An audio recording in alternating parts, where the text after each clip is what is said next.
I think a lot of people don't know themselves well enough. What should I be focusing on if I don't have a co-founder? Or what do you think I should be doing to fill that gap or make sure I'm not? Your co-founder is from the corporate background, right? And especially corporates like MNC. You gotta kind of watch out a little bit. You've kind of put them in that position like you did with the staff, but this way you can't really go backwards. You're like stuck in that. Yeah, you almost bought yourself a job again. Okay, so we are here in Malaysia, in KL. I'm here with CJ. And I've also brought some friends who you can't see who are behind the camera. We have kind of everything against us today. We've got some construction. I brought the wrong microphone, so we only have one microphone. And it's raining, but the show must go on, so we'll get into it. So I met CJ last year. We met first in Cambodia, and then we met again in Bangkok when we went to the AFC, which was awesome. It was the first time I kind of got exposed to CJ and other people with the same level of passion since I left Scotland. So in Scotland, like I had three bosses in Scotland, and they were like super passionate, like great co-founders. They really support each other. And it was the first time since going to Scotland I kind of got exposed to, oh wow, there's other people like that from back home who are super passionate. So it was really nice, felt really welcoming, and I'm really glad to be here. So thanks for doing this with me. Thanks for having this conversation. All right. Yes, I think you found me or I found you. So basically, he was spam following people, and I was like, "Who's this guy?" Oh, not bad. All right. Branding is on point. He's got his own sweat tee thing going on, like logo, fluorescence, pink, and then super some. Yeah. So then I was like, maybe I should just reach out. I actually was kind of like, hey, thanks for connecting and all that stuff. And then, of course, when I went to Cambodia when I went to Cambodia, we basically arranged a meetup. I was there for other purposes, but then, it just turned out that we end up meeting up together with your wife, Alice, and I don't know what you were thinking at that point, like why would a stranger want to meet up, and what is this guy up to, and was there a point where you're quite apprehensive? I don't know. Meeting up. Maybe. Yeah, for sure, actually, because it was the first time in a while that I think I met up with a business person who was like kind of super long-term thinking in regards to the scene. Right. Super like, oh, okay, this is the journey, this is the mission long-term. It wasn't just about like short-term sustainability. I think, I don't know, there's that element of it as well where you got so many people who are starting things and trying to survive that it's really like self-focused. You know what I mean? Where it was nice, like, and I was kind of like, I was saying to Alice before, like after we had the conversation, I was like, wow, I felt like I learned a lot, but I felt like I'd done well, like not giving away too much, but it was really nice exposure because when I went into that conversation and after I came out of it, I was like, oh, that's really nice to talk about it because we really got into talk about some things which most people wouldn't touch. They wouldn't share, right. Like how you generate leads, like what's the goal, like different parts of like your systems and your processes, and you're just super open about it, and it was really refreshing. So yeah, I did go in a little bit apprehensive because I think starting something and starting to build something is quite a scary process, so people are guarded. Yeah. And in Cambodia, like in this industry, there's still like everyone's still very guarded. Like all the other coaches, like everyone's trying to really build something, but they're trying to build it themselves because they're scared someone else is going to take it from them. Yeah, I think that's a big thing. So today's focus is going to be about basically, so CJ has set up a really, really great brand, really great bunch of gyms, and like a really awesome team. That was something I got exposed to while I was in Bangkok.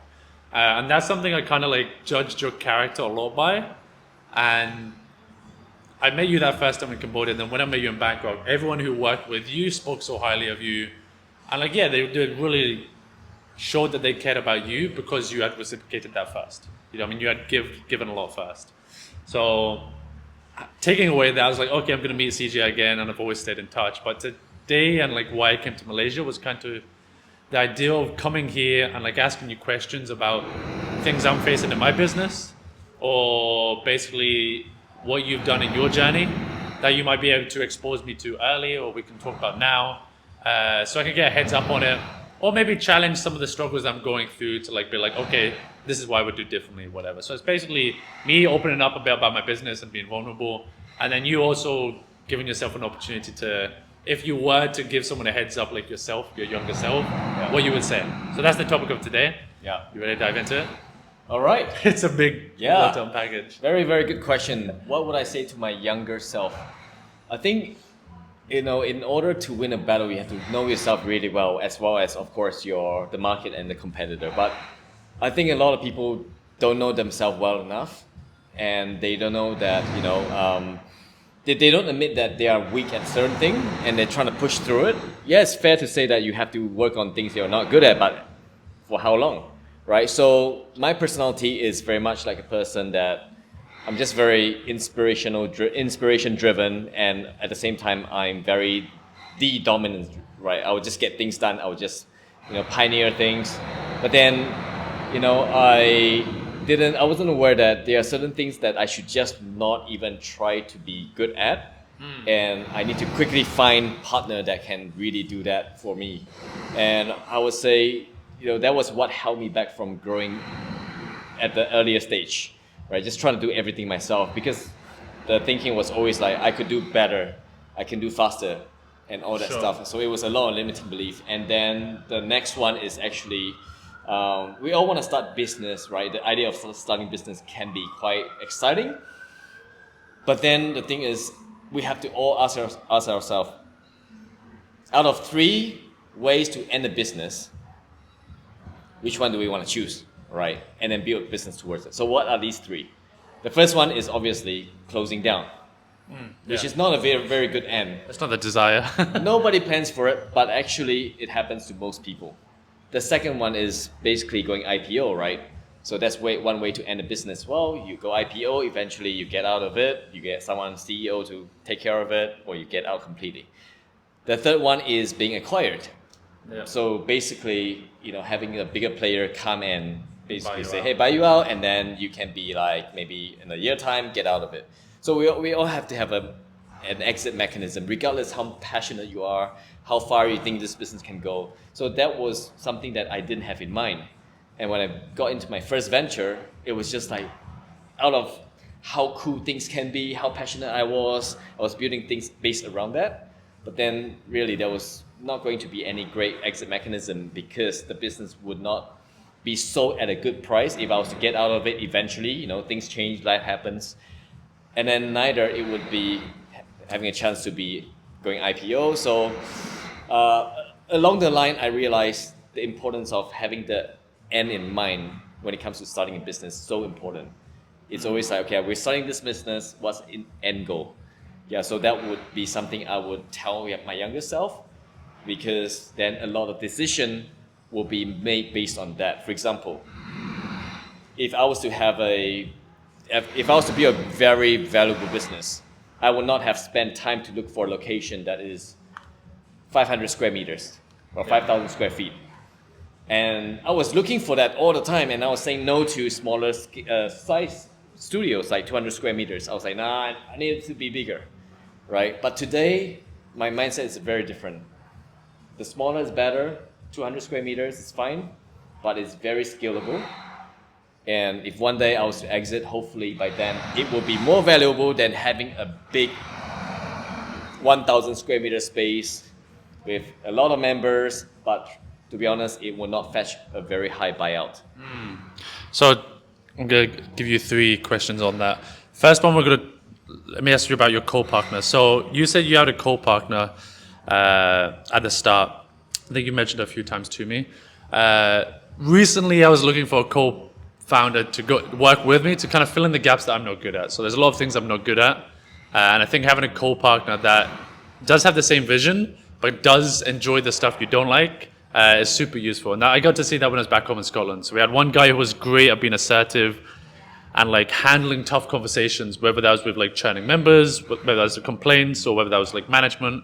And then we had one partner who was just a go guy, who was great at like starting events, outreaching with people, starting campaigns. And then we have another guy who's just lovable, a guy, John Vavonesi, who was just a super lovable, friendly guy. And he was a guy like all the aunties would love, you know what I mean? Like, the housewife's favorite, we would call him.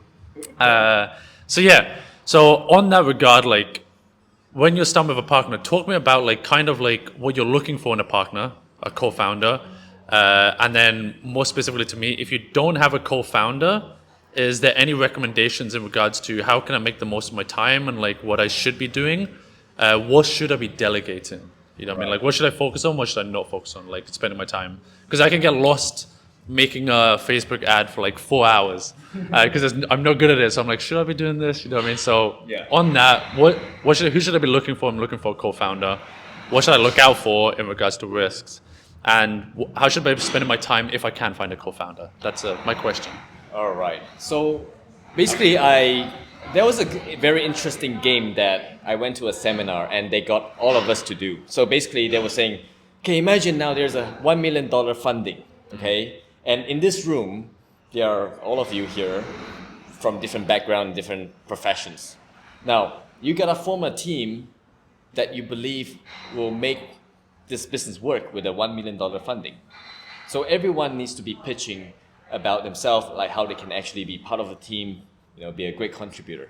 So from that game, I realized that, you know, a lot of time, if someone said, hey, look, I'm an interior designer, I can actually help to make things nice in your studio and all that stuff. Why I make a good partner is because I'm very attention to detail and all that stuff. You gotta ask yourself, well, I can hire an interior designer. Do I need to have this person on the team? So when the game was going on for a few minutes, you know, people were saying, like, your goal was to eliminate people that you don't want in your team and also start pulling people from other groups. Yeah. And then we were like, okay, we don't want John here. The reason why is because we feel like interior designer, we can actually hire. We can use money to hire, right? Not really giving out a certain percentage of share in a business because that can be very pricey if the business ends up to be a very highly valuable one. So then we'll start looking for, okay, that guy has 20 years of domain experience and he's very well connected. Okay, so then that guy is going to make a better co-founder than the interior designer. Okay. Or he's going to make a better co-founder than an accountant that can help you clean up your books, evade tax, and all that stuff. You know, those are the things, again, you can easily hire and find someone on the street to do that. Whereas a co-founder, I guess they have to have something, an X factor where you can't even hire. So I think that's like a unique value. Yeah. So there's no exact criteria in a way, but you know, just put yourself in that game situation. If you're surrounded by this guy's a lawyer, this guy's a doctor, this guy's this, okay, this is the business we're going into. Like, who is the one that is actually going to add that kind of value where no one else in this whole room can? So that's one thing. And another thing is, I believe, you know, about this term called interdependent, right? Meaning you are powerful, I'm powerful, I can actually do my own thing and become quite, you know, successful, and you can do the same thing too. But then we come together to have this synergy where 1 + 1 = 11. For sure. No, 1 + 1 = 2, because if 1 + 1 = 2 again, I might as well pay money to hire someone. Sure. And I feel like the growth rate on that would be much faster. Yeah, definitely. And you know, we will basically be self-governing. I don't have to watch over you. You don't have to watch over me because you want it as much as I do, right? And then, you know, the next thing we know is basically because of your contribution to the stuff that I'm not good at, and then vice versa, we can basically grow this, you know, business to the next level. So, Okay. So you're really standing out to look for someone that's going to fill a massive gap that isn't really a one-off kind of delegation. Yeah, and also I believe the word intensity is so important between co-founders. Intensity, like in terms of passion, in terms of execution, in terms of a bit of that emotional attachment. Like, no, fuck this, we can't let this happen. Yeah, you're right. No, man, we don't deserve this. Let's go fight for it. That intensity, right? For example, I remember Tottenham Hotspurs, Spurs football team. Right. There was this scene where the Korean guy, I don't know what his name is, they were in the changing room. Basically, the goalkeeper was like, "Fuck you, you know, you messed it up," and then he was like, "Fuck you," and then Jose Mourinho was the middle guy. He's like, "Guys, you know, like, it's good that you guys are fighting because you guys are fighting for the same thing. You guys want the best out of each other, and that should exist in a business partnership." For sure, you shouldn't feel like you'd be dragging the other person. Yeah, For it sure. should be coming from both sides. Both sides have equal intensity, For sure.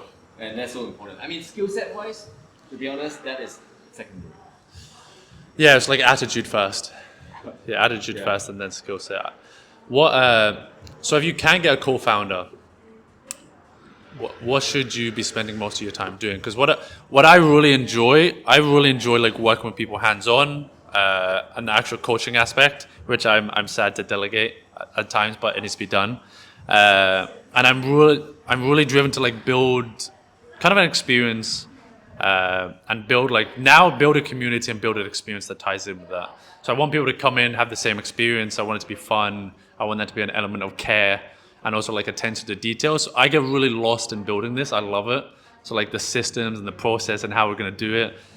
But there's a lot of other stuff that's more important than you spend time doing. So what should I be focusing on if I don't have a co-founder? Or what do you think I should be doing to fill that gap or make sure I'm not neglecting like A-tier tasks, I would say? Yeah, this is one thing that, to be honest, I struggle with, and thankfully, my partners helped me through this kind of this phase. I would say there's a framework of urgent, important, important, urgent, right? Some things are important, some things are not important but urgent, some things are urgent but not important now. Then you have to have this framework where you basically classify things where they are at. Things that are not urgent, not important, don't do it first, and you have to be real about it. Like, you have to really ask yourself, is it actually urgent and important, or am I just very biased? Yeah, for sure. Right? Do I want this to be important? Yeah, exactly. So that's one thing I still struggle with today, and I know there's a framework for it. You can plot it out. That's a good start. Okay. Yeah, and perhaps you can try that out. Yeah. Just make sure task management comes into play there. Yeah. And to be honest, in the real beginning, you just have to do everything. And of course, there's two different type of people who want it perfect before they move on. There's also people who just move on, as soon as they get something going. Yeah, so it's really finding that balance between both, like, perfectionists and just go. Yeah. I think it was like, I can't remember who was talking about it, but the idea of getting something to 80% where it's like really good and good enough, and then like letting the task go rather than spending the much more like dense period of time to get it from 80 to 85 to 85 to 90, that kind of idea, which is absolutely, when I asked you about this place, so like this gym is really nice and it's very similar to the other gym we have. When I asked you about making this gym, one of the things I asked was, what do you keep the same? What's different? Obviously the service and the non-tangibles you said, like, we keep the same. So like we keep the product, we keep the experience, the coaching, like those standards, like identical, they're like very closely replicated because that's what people are paying for. But then the environment itself, like the idea of like, okay, there's a handful of things that we really want to hit, and then stuff that wouldn't be worth the return. Like if the ceiling's different, you know what I mean? Like the cost for return on that is like so aggressively different, it's not worth the effort. Yeah. So you are getting to that high standard and then being comfortable letting it go that few percentages, you know what I mean? Just because it's not worth what you can put that energy time elsewhere. Yeah. And that's, for me as it's starting up, like everything seems like, it's high priority, like it's worth it. Yeah. And then you have to sit down. One of the things that I've done with Nikhil, which has been really nice, is we run the cycles now for every 90 days. Okay. So everything runs 90 days. And we trying to plan ahead the next 90 days. What do we want to do? What do we want to focus on? What's all the tasks for every week? And then I have an idea dump list and also an idea graveyard, sadly, where things go to die. But the idea dump list, basically all these ideas, I'm like, this is a great idea, I like this. This is a great idea, I like this. It all goes in this idea dump list. And then at the end of the night, it's like, what can we take out? What can we spend time on? Yeah. So yeah, it's really nice to hear that that's something that I'm gonna have to do long term. Yeah. And it is okay to like let things go those low percentages, Yeah. just to make sure you're spending those time and resources elsewhere.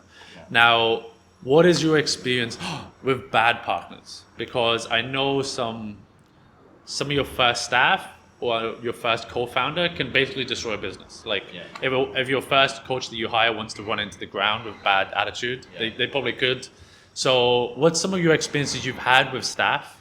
Obviously you don't need a name drop, but what's some of the experiences you've had with staff or co-founders? That's something that was like a big no-no, and it was like, no, this is unacceptable for us. Yeah, so if your co-founder is from the corporate background, right? And if especially corporates like MNC, you gotta kind of watch out a little bit. The reason why is because they might bring that corporate's way of doing things to then imposing on a startup and imposing it on a founder. Like you are the founder, they might impose that on you. And so that was what happened to me, right? Basically, it wouldn't work, right? And an MNC, multinational company, the way they work, it has to work a certain way. It's good for them. But then when it comes to a startup, it's a little baby. You can't treat a little baby like how you treat adults, right? And another thing is the best practices when it comes to running businesses might not be how MNCs are doing it. And that's why big companies are being irrelevant these days. People don't want to work for them anymore. They're going down in share prices, revenue, and all that stuff. So yeah, you gotta watch out. Look at the background of your co-founders.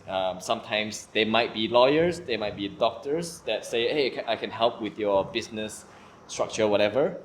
But the thing is, would they have the humility to actually do the dirty work that you need to do in the real beginning? Because they are so, basically they're on a high horse. Yeah, it's right? below me. And the thing is, let's say if you're opening a restaurant and all that stuff, you have someone who paid $5 for a coffee and then complain all they like. You as a co-founder, but previously or currently you're still a doctor, it's very hard for you to be embracing that humility and be like, get into that servant mindset of just making sure that you're pleasing this guy that pay only $5 for a cup of coffee that doesn't taste sweet enough. Right? So that's one thing. And another thing is really a lot of people have great personality when they are basically out there, a very outgoing kind of person. And that could also be a red flag because those are the people, including myself, that neglect the fine details and they get overexcited about ideas. Attacked. Okay. I'm talking about myself. Come on, CJ, don't be like that. Cut this bit out. That's me like a few years ago. Like Akil's just looking at me from the side. He's like, okay. Like we this thing called chemistry, where the people who are alike, like me, like very out there, you're at the same time, very out there and all that stuff. And sometimes we click, we have this chemistry. You know what chemistry does to us? It basically overrides all the necessary steps you need to be taking to do due diligence on this person, let it be formally or like, asking around or, going to do an actual search and all that stuff. The word chemistry, that feeling of like, oh, we click, it is actually a bad thing at times. Because chemistry is coming from the bias that we have towards certain things when we meet each other. We're like, things you like. Everything will be fine. You're good. Then we just get into a business partnership where we neglect to basically look at, our level of execution, our value. For sure. All these bunch of things. For sure. So chemistry might not always be the best thing that you want to look for. It's good to have it. It helps to be that lubricants between two strangers, but at the same time, it can really do you harm. Yeah, for sure. One of the going back to that co-founder, like I have a member of staff who I love to bits, and he's a great coach. He's a really good coach. And I was like, yes. What's his name? I already have a member of staff right now, so you probably right now? cut it off. If you are, No, but he's a great coach. He really is. But I got so excited by the idea. I was like, I could be a co-founder, it could be like, we could be on the same level and I can give him the same level of task and responsibility. And I think some people suit certain positions and certain responsibilities, especially at certain times. Like when I first came to Cambodia, I was a head coach for a gym called Favela here. And because I didn't have the urgency and that, the risk on the line for me, my process of getting things done, it was very slow. Yeah. And if I had that now with my business, it would just not work. There's just no way it would work. So I had to go through that experience of being like, I need to really ramp stuff up. But this coach, super great coach. But same idea, when you get that feeling, you try and rush them up to a higher position of responsibility. And it's like, you didn't do the things you're supposed to do to check and make sure like that a right fit. Because if you put people in the wrong position a lot of the time, like it negatively affects you, but also it negatively affects them because you put this person in a position that they shouldn't be in, and they're not comfortable being in that position, and they perform badly, and they're like, oh, I perform badly, and then you have to talk to them about it. So it's like, what's going on? But it's really my responsibility to be like, okay, I make the executive decision. I should put them in a position where they're going to excel. And knowing someone's a right fit. One of my friend Jamie, he runs a company called Remade. It was the last year's done crazy growth, really crazy growth. But the one thing he's really good at is putting people in where they're supposed to be. You know what I mean? If someone's really good at speaking to someone, put them in front of house, put them in sales. If someone's really good at just analytics, but total introvert, okay, put them on ads, put them on whatever. So yeah, that's a really, really interesting one. Now, to the next topic. What was some of the biggest disappointments or biggest kind of like, I would say, rocks in what you thought was right, what you thought was wrong in regards to what you should be doing as a business from the startup? You're like, we should be doing things this way, like this is important, this isn't so important. And what was a situation or experience you had that really challenged that? Like where you just were like, something terrible happened or there's a big disaster or a big disappointment and you're like, okay, I need to change something big here. Wow. Did you ever have anything like that? I think we have a very, very unique experience, which I don't feel like most companies would have gone through. So back in the days, earlier days, me and my partners were both very intense. We're like, well, entrepreneurs, we want to build a team of people with entrepreneurial spirits, and we want to make everyone the entrepreneur. Like, it doesn't have to be all starting your own business, but just that spirit and that intensity of wanting to make things happen and all that stuff. So it's so funny, like we were like, okay, we're gonna call everyone partners now, like just How many were there? I mean, we literally were saying to everyone on the team, even the coach, like, okay, partner. It's like looking back. When was this? Well, it was 2021. Oh wow, okay, not that And then it was during a retreat. We were like, yay! And then people who were like, yeah, I'm your partner now. And but of course, they haven't held share yet. We also, though we had a structure where they can eventually hold share in the business, but then we just decided to let everyone call each other partner. And then later on, a few things unfolding, and we just felt really frustrated and was very disappointed that the kind of work ethic they had and the kind of like ability to solve problems and a bunch of stuff made us really rethink, like, no, actually that was a really dumb move.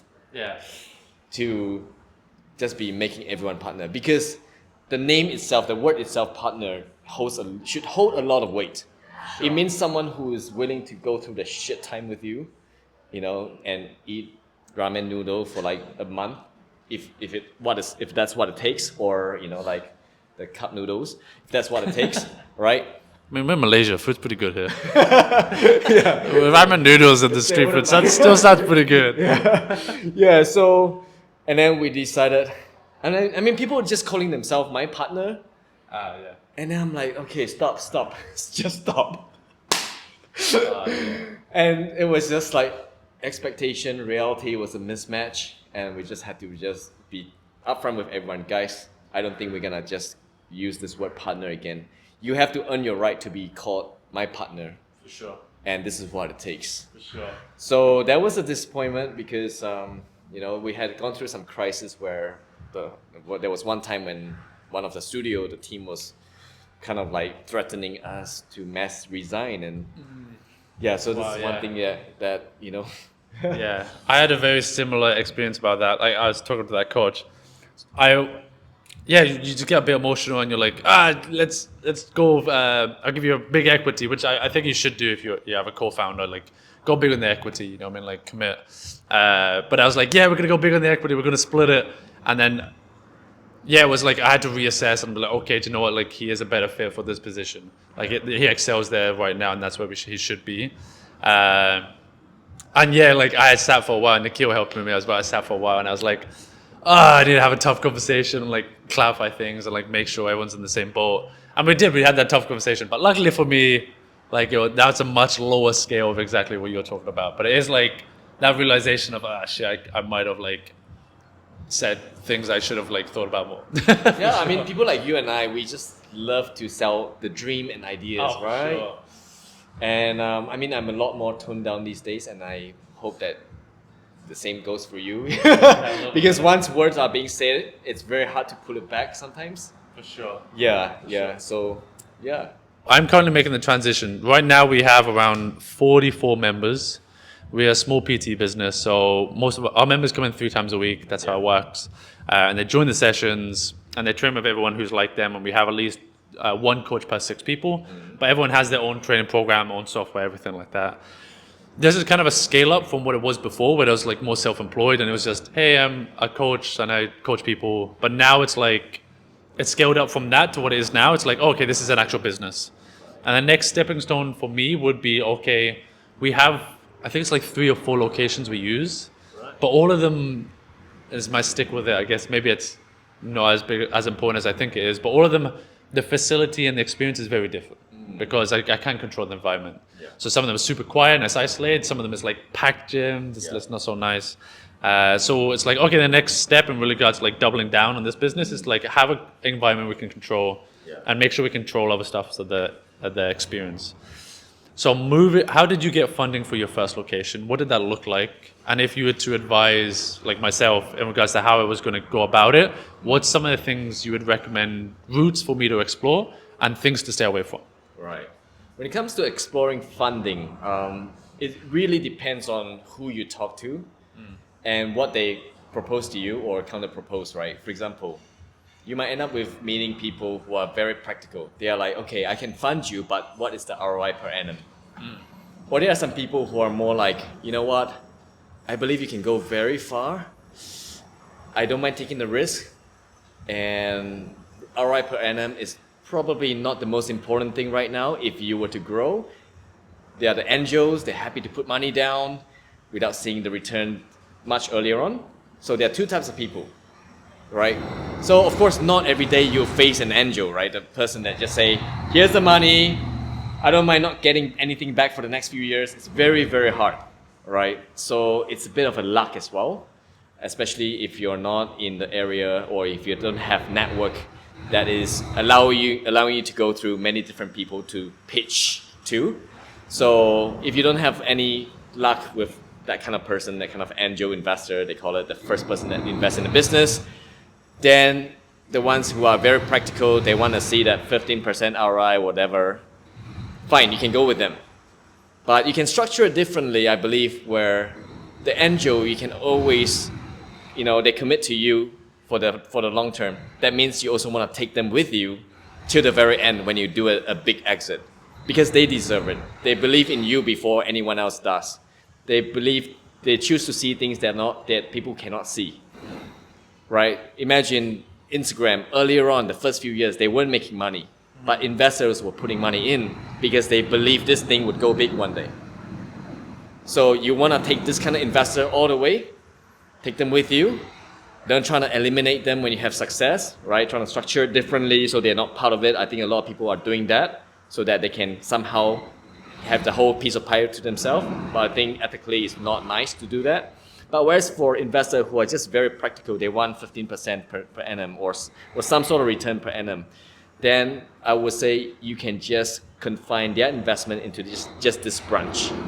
Okay, so don't take them to multiple locations as you expand. If you end up to be $1 billion company, they're not having a piece of it because they were just wanting return, and that money that they were drawing out every single year as dividend, it should have been put into growing the business. But if you draw out the money, you're saying no to growing the business. Yeah. So this is the kind of, if I was to do it again, I would have these 2 strategies, because otherwise you will never find the funding that you need if you keep looking for the angel, right? And then if you keep looking for the angel and decide to get a funding in your mother company, for example, if you can't find it, then you end up getting someone who's very short-term vision. Then you put them in the mother company, that is going to be bad for you, because most likely you might have had to dilute a lot of shares to them in order to give them the kind of return they want to see yearly. Which then at the end of the day, you might feel like, you know what, this whole company feels like it belongs to someone else. I'm back to working for someone else again. Yeah, and you can't really get out. You kind of like, I guess you've kind of put them in that position like you did with the staff, but this way you can't really go backwards. You're like stuck in it. Yeah, you almost bought yourself a job again. Good job. Yeah, it's like I'm an entrepreneur, but Yeah, not. yeah. I don't have majority share, and I have to work every day. So basically, there was one thing I wanted to say is a lot of time, there are a lot of amateur investors out there. They call themselves investors, and then when you propose to them that, hey, you're funding every single dollar and you're getting 25%, they're like, what? How does that make sense? You're saying I'm coming up with all the money and I'm getting 25%. And that's when you can spot an amateur investor. When they insist on, so by right, you should put in some money, you should put in the remaining 75%, which is this much. Yeah. This is where you can spot an amateur They investor. don't really care about the sweat equity. Yeah, that's right. They don't know how it works. If you look at Silicon Valley, right? People invest $5 million for 25%. The founder come up with nothing. You know, seasoned investors know how. I'll give them at least, I don't know, $1,000 back of that. So we had a few potential investors that asked that question. And in my head, I'm like, come on now. Like, seriously, you are an investor? I don't think so. You are just a wannabe investor. You are probably just a business owner, not so much an entrepreneur, because there's a difference. So yeah, if they want to go on and say, no, then I should at least get 60%. If I'm coming up with all the funding, then you just say, you know what, either work out a deal, confine their investment in that one branch, don't take them with you forever to go IPO or merger acquisition. For sure. They get their stable 15%, 12%, 20%. Everyone's happy. Then you go and find your angel eventually. For sure. Only if you need to. You might not even need to eventually. So last question, what are you most proud of about your business? Like, yeah, what part of your business and the impact it has in either the community or Malaysia or financially or like who it supports in your family, what are you just most proud about your business? You can give me a few options if a few come to head. I would say, first of all, it was not easy to come together with people who had the fitness industry experience. You know, my partner Justin was a coach, and then eventually now he's probably one of the brightest business fitness entrepreneur in this region, right? Malaysia and beyond. That's what I believe. The stuff that he does is, well, way better than a lot of people I've seen having had corporate experience. Like when it comes to number, Excel spreadsheet system, and even he's now looking into R&D, a new business model with AI involved and all that stuff, you know, coming from a personal training background to now doing what he does. That is not easy because in the fitness industry, I think it's always been, okay, you're the business person, you're just profit driven. Yeah. Purpose, passion, nah, zero. I just want money. Or you have people who are very passionate. They're like, you know what, it's not about money, right? And they are just very passionate and purpose driven. They are very client centric that they forget about companies' financial health. So therefore, I think that's where the fitness industry is falling short on. Like, is there a company where founders and the people in there are somewhere in the middle? Yeah. Right? Equally juggling profit and also passion and purpose. So that's one thing. And eventually, of course, it gets cascaded down to the people that we hire are both, you know, like having business acumen or business, or at least some awareness that you can't just have passion, purpose, not profit. So that's one thing. And eventually, we're now having people, you know, coming in to really move us out of our position that we're currently holding. I think that's really cool because at the end of the day, it's all about not being the smartest person in the room, you know, because then that's when you are the bottleneck, right? But by having people who have master degree and all that stuff, I failed uni. I gave up on uni, and now we have people who are, you know, gone through the master degree to tell us what to do better in the field that they are strong in. I think that's pretty cool. I think that's So you're proud of the team you've created underneath you. Yeah. And also the last thing is like having a very far enough vision to see that eventually all of us have the desire to bridge the gap between fitness professional and healthcare professionals. And it was just something that was very easy for everyone to agree to. Yeah. And we all knew the problem of what's going on with the gap and all that stuff. And then now we're all working towards that. I think that's really, really cool, rather than like being distracted with like, oh, should we do merchandise? Oh, should we have this? Oh, should we upgrade our equipment? Oh, I think our lighting is not fancy enough. Oh, I think we should redo our logo and website, right? So I think a lot of fitness businesses get caught in those kind of little things. They get lost in the details. Exactly. And I was once, my previous venture, they were just spending time on things that do not really matter to clients. They're like, oh, we should get Rogue, we should get Eleiko.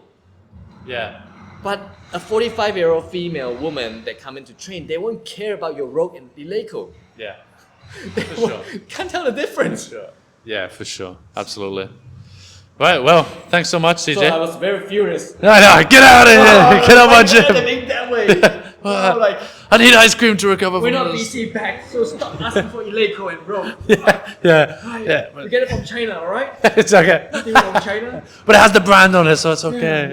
It does look good But though. it does do our OEM very well. Yeah, I know you didn't even face the side that has the logo on it. Yeah. Oh, it's this side. It's this side here. Yeah, flip it if you'd like to sponsor us. Yeah.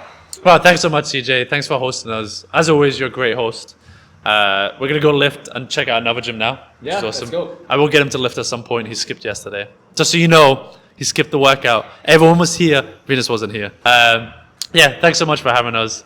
So over the next few weeks, we're going to try and make a few more of these. We'll follow Sweat Tea Business as it grows, and also just be honest about some of the challenges we're facing. So if you like fitness and you want to follow a startup business and see where it goes, feel free to follow this. And I'll meet some people along the way. If you have any questions, okay, shoot questions in. I can pass them to Lee. Okay, I'll also put up his little social media on here so you can find him. So if you're another coach or a PT looking to kind of learn a bit more about business side of stuff and filling that gap that we were talking about on that spectrum of passion and actually being like business literate, we can move you up that scale.